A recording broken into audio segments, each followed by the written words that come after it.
Bueno, vamos a ver este problema que nos dice que tenemos una motocicleta,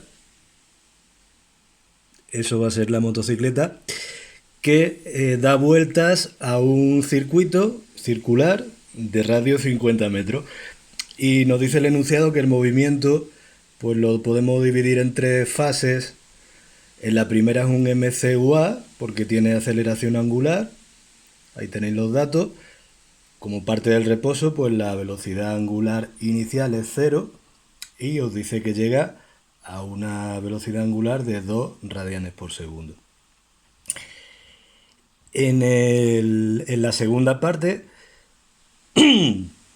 la velocidad angular se estabiliza en 2 radianes por segundo, entonces tenemos un MCU. Y dice que mantiene ese movimiento durante 4 minutos. Lo pasamos a segundos. Y por último, en una tercera fase, la moto frena. Pues como frena, la aceleración angular es negativa. La velocidad angular inicial va a ser 2, va a ser la misma que traía del movimiento anterior. Y la velocidad angular final pues es 0. Bueno, pues con esos datos, en el apartado A nos pide el tiempo que tarda en alcanzar esa velocidad angular de 2 radianes por segundo. Entonces nos vamos a esta fórmula. La velocidad angular inicial es 0. Tenemos todos los datos. Y despejando el tiempo es 0,8. Esto es muy fácil. En el B nos pregunta cuál es la velocidad lineal. Bueno, pues utilizamos omega por R. Omega es 2. Pues la velocidad angular, lineal nos sale 100 metros por segundo. En el apartado C nos pregunta el tiempo que dura la frenada. La frenada, la alfa, la aceleración angular vale menos 3, lo ponemos ahí. Y la velocidad angular inicial es 2, la misma que traía del MCU, ¿no? La velocidad angular final, pues como al final se para, es 0. Despejando 0,67.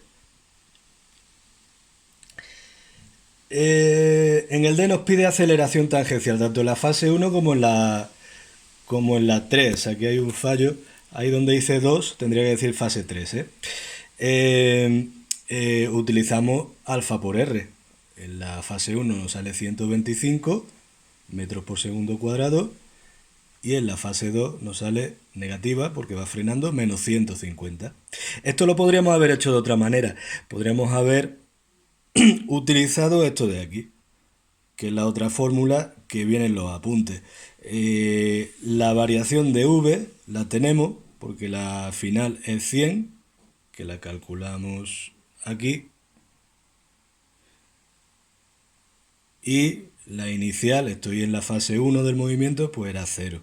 El tiempo también lo calculamos aquí arriba, 0,8 era el tiempo que duraba la aceleración, ¿no?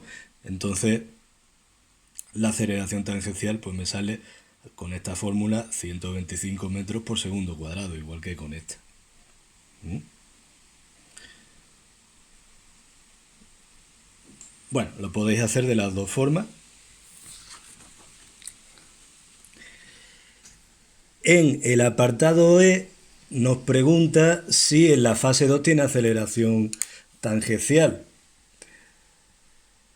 En la fase 2, pues como es un MCU, la velocidad lineal es constante, la aceleración tangencial es 0, no tiene aceleración tangencial.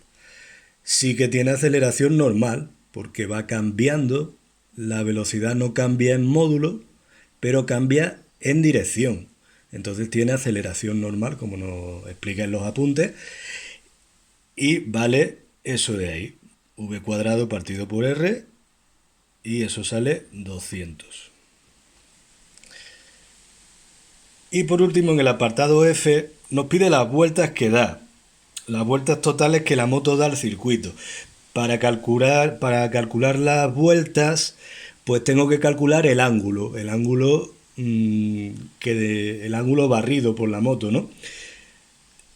Una vez calculo el ángulo, como cada vuelta corresponde a un ángulo de 2pi, pues divido entre 2pi y ya está. Para calcular el ángulo, lo único que pasa es que tengo que ir viendo si es MCU o MCUA. En la fase 1 es un MCUA, entonces utilizo esta fórmula de aquí. Que sustituyendo tengo todos los datos, tita sub 0, por comodidad lo cojo 0, y omega sub 0 es que era 0. Entonces, sustituyendo los datos,